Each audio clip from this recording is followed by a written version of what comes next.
एक घने और खूबसूरत जंगल के बीचों बीच एक बड़े दरख्त के तने में एक नन्हा सा ही छोप रहता था जिसका नाम था चिमकू। चिमकू दूसरों से अलग था।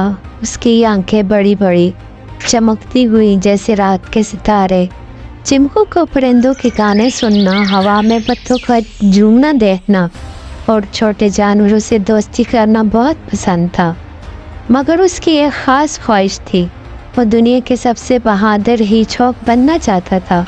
मगर जंगल के दूसरे जानवर उस पर हंसते क्योंकि चिमकू बहुत नरम दिल और थोड़ा सा डरपोक था।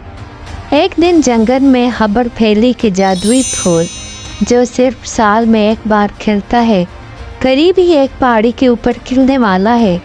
कहा जाता था कि जो भी वो फूल देखता उसकी सबसे बड़ी ख्वाहिश पूरी हो जाती।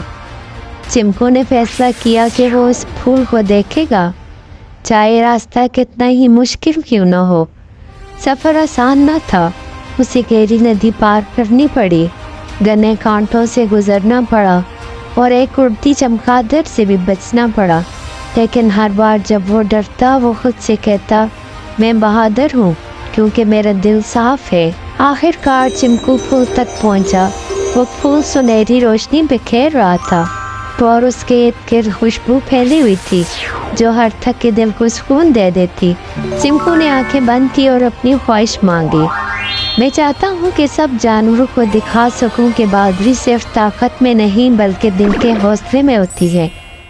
जब वो वापस आया जंगल के जानवर हैरान रह गए।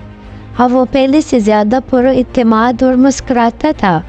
इसने दूसरे जानवरों की मदद करना शुरू कर दी, खास तौर पर उनकी जो कमज़ोर और अकेले थे। सब ने मान लिया कि चिमकू ही सबसे बहादुर हिंचोक है और वो जादुई फूल वो शायद सिर्फ एक जरिया था ये बताने का कि असल जादू चिमकू के दिल में है। बहादुरी हमेशा शोर और शौक़ या ताकत में नहीं होती बल्कि नरमी, खुलूस और हौसले में छुपी होती है।